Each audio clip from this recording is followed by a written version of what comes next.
నాయనా, ఏ విషయాన్నైనా నన్ను ఎవరైనా అడిగితే మరి డొంక తిరుగుడుగా ఉండదు నాయన. కరెక్ట్గా ముక్కు సూటిగా చెప్పేస్తాను. చాలామంది నన్ను కావాలని అడుగుతూ ఉంటారు, ఘంటసాల గొప్ప ఎస్పి బాలసుబ్రహ్మణ్యం గొప్ప అని. ఘంటసాల గొప్ప, ఎస్పి బాలసుబ్రహ్మణ్యం అంటే మరి బాలసుబ్రహ్మణ్యం గారి గురించి చెప్పినప్పుడు ఘంటసాల తక్కువే. అలాగే పి సుశీల బాగా పాడుతారా, జానకి గారు పాడతారంటే జానకి గారే అన్ని రసాలని అద్భుతంగా పండిస్తారు. అలాగే చాలా చాలా విషయాలు నేను చెప్పడం వలన నేను కొంచెం నలుగురిలో తిట్లకి గురి అవుతూ ఉంటాను. అలాగే సావిత్రి బాగుంటుందా యాక్టింగు, వాణిశ్రీ బాగుంటుందా యాక్టింగ్ అంటే సావిత్రికి వాణిశ్రీకి నక్కకి నాగలోకానికి ఉన్నంత తేడా ఉంటుంది. వాణిశ్రీయే. ఆమె నటన ముందు సావిత్రి దిగదుడిపోయి. ఇక శారద గురించి మరి చెప్పనే అవసరం లేదు. అలాగా నాకు కొన్ని విషయాల్లోనూ సూటిగా చెప్పడం బాగా అలవాటు.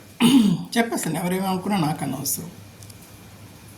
పాటల్లో ఈయనే బాగా పాడుతారు, ఈయనే బాగా నటించేస్తారు. తీరా ఈ విషయానికి వస్తే మన ఇళయరాజా గారు ఉన్నారు కదా, ఆయన టైంకి రాకపోతే ఆడే పాడేస్తాడు. ఆయన గొంతు వినలేము. అలాగా తమిళ్లోని ఎంత అద్భుతమైన తేనెలాంటి పాటలు అన్నమాట. ఎంత తీయనైన పాటలు జానకి గారితో పాడాడు. ఆ పాటల మైనస్ ఏంటంటే ఇళయరాజా గొంతే. ఎందుకు పాడేస్తాడో టైంకి రాకపోతే అనేది నాకు అర్థం కాదు. ఆ పాటలు అంత పబ్లిక్లో అంత పాపులర్ అయినప్పుడు అదే బాలసుబ్రహ్మణ్యంతో మనోతో పాడిస్తే ఇంకెంత అద్భుతంగా ఉండేవో అనిపిస్తూ ఉంటుంది. మనకి ఒక తెలుగులో ఒక పాట ఉంది నాయన, ఏంటంటే ఆ పాటని సుశీల గారితో పాడేశాడు. అబ్బా, ఎంత తీయనైన పాట. ఆ పాటని విన్న తర్వాత ఈడెందుకు మధ్యన ఈడు పాడేశాడు ఏంటి, ఎస్పి బాలసుబ్రహ్మణ్యంతోనో మనతోనో పాటించుకుంటా అనుకున్నాను. ఆ పాట మీకోసం ఒకసారి. కలయా నిజమా తొలిరేయి హాయి మహిమా, కలయా నిజమా. ఈ పాట మీరు వినే ఉంటారు. ఈ పాటలో ఇళయరాజా మైనస్, ఆ గొంతు మనం వెళ్ళాం. ఇంతకీ ఈ వీడియోకి నేను చేయడానికి కారణం ఏంటి అంటే, తెల్లవారు ఒక పాట విన్నాను ఆయన. విన్నప్పుడు నాకు అదొక శృంగార గీతం, అంటే క్లబ్ సాంగ్.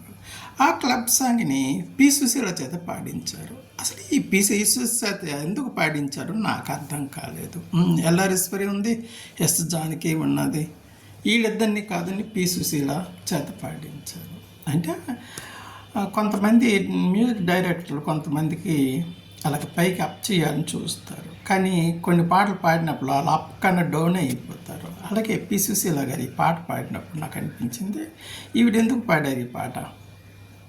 సరే, వాళ్ళు పాడమన్నారు, ఈవిడ పాడింది. కానీ అదే పాటని ఎల్ఆర్ఎస్వరి చేత కానీ జానకి గారి చేత కానీ పాడిస్తే ఈ పాట ఎంత పైకి పబ్లిక్లో పాపులర్ అయ్యేదో అనిపించింది. సరే, అదొక క్లబ్ డ్యాన్స్. కిందకి మీదకి చిన్న చిన్న పేకలు వేసుకుంటారు, డ్యాన్స్లు వేస్తారు, మీకు తెలిసింది కదే. మరి అలాంటి పాటకి మరి పాడేవారు ఎలా ఉండాలి. ఎస్ జానకి గారు అయితే ఎంత ఎక్స్ప్రెషన్ ఇచ్చారు, ఎంత చక్కగా పాడారు. ఆ సెక్సీతనం, ఆ క్లబ్ డ్యాన్స్ అంటేనే సెక్స్, ఆ సెక్స్ గొంతు కనిపించాలి. అందులో మైనస్ ఏంటంటే పి సుశీల గారి గొంతు. ఆ గొంతు విన్నప్పుడు నాకు మీతో షేర్ చేసుకోవాలనిపించింది. అంటే ఒక పాటకి ఎవరు న్యాయం చేస్తారో అనేది చూడకుండా ఎవరు అందుబాటులో ఉంటే అందుబాటులో పాడించేస్తే ఆ పాటలాగే ఏడుస్తుంది. అదే దానికి న్యాయం చేసే ఎవరైతే న్యాయం చేస్తారనుకుంటారో గాయకుడికి వాళ్ళకి పెడితే ఆ పాట ఎంతో పాపులర్ అయిపోతుంటుంది. ఫర్ ఎగ్జాంపుల్ ఈ పాట అందులో ఇది క్లబ్ సాంగ్, దీన్ని సుశీల చేత పాడించారు. ఆ పాట నేను మీకు గురించి పడతాను. నేను కొంచెం ఎక్స్ప్రెషన్ ఇస్తాను. అందులో పి సుశీల గారి ఎక్స్ప్రెషన్ ఏమీ లేదు, సెక్సీగా నేను కొంచెం ఎక్స్ప్రెషన్ ఇచ్చి పాడుతాను. కాబట్టి మీరు ఈ పాట యూట్యూబ్లో కొట్టి వినండి. విన్న తర్వాత మీరే చెప్తారు సుశీల గారు ఎందుకు పాడించారు అనేది. ఆవిడ పాడుకుంటూ ఉంటే బాగుండు కూడా అని మీరే అనుకుంటారు. అది నా అభిప్రాయంతో చెప్పాను. మీరు కూడా న్యాయం చెప్తాము, ధర్మం చెప్తాము, ఉన్నది ఉన్నట్టుగా చెప్తాము అంటే మీరు ఈ పాట చూసేసి మీరు ఏదైనా అనండి. ఇక మీ గురించి ఈ పాట పాడతానే. ఇది ఒక క్లబ్ సాంగ్ అనమాట. సీమ నుంచి వచ్చావు, చిట్టికారు తింటావా, ఆవురావురంటున్నావు, అరకోడి తెమ్మంటావా, ఆవురావురంటున్నావు, అరకోడి తెమ్మంటావా, సీమ నుంచి వచ్చావు, చిట్టికారు తింటావా. ఆ కైపు ఆ మొత్తం అలాగ రావాలి. అలాగ వస్తే నీ పాటకి అందం ఉంటుంది. నేను పాడినట్టుగా కూడా అంత ఎక్స్ప్రెషన్ సుశీల గారు ఇవ్వలేదు. తర్వాత ఇంకొక మొక్క ఉంటుంది, ఆ మొక్క పాడిస్తే ఈ వీడియో కంప్లీట్ చేసేస్తాను. సరేనా?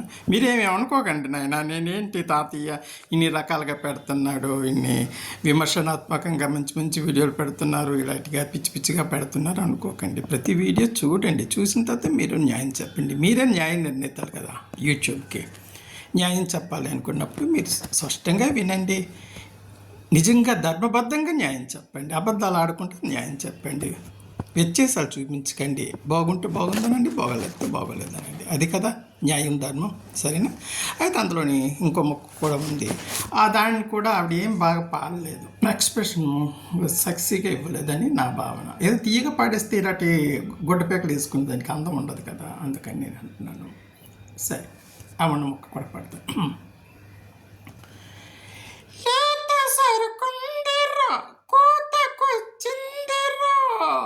చిట్టింట పుట్టింట చిన్న నట్టింట కొట్టింది కన్ను, చిటుక్కు చిటుక్కు నటుక్కు నటుక్కు పోవాలి రో. అలా ఉండాలి. పోవాలి రో. సీమ నుంచి వచ్చావు, చిట్టి కారు తింటావా, ఆవురావురంటున్నావు, అరకోటి తెమ్మంటావా, ఆవురావురంటున్నావు, అరకోటి తెమ్మంటావా, సీమ నుంచి వచ్చావు, చిట్టి కారు తింటావా.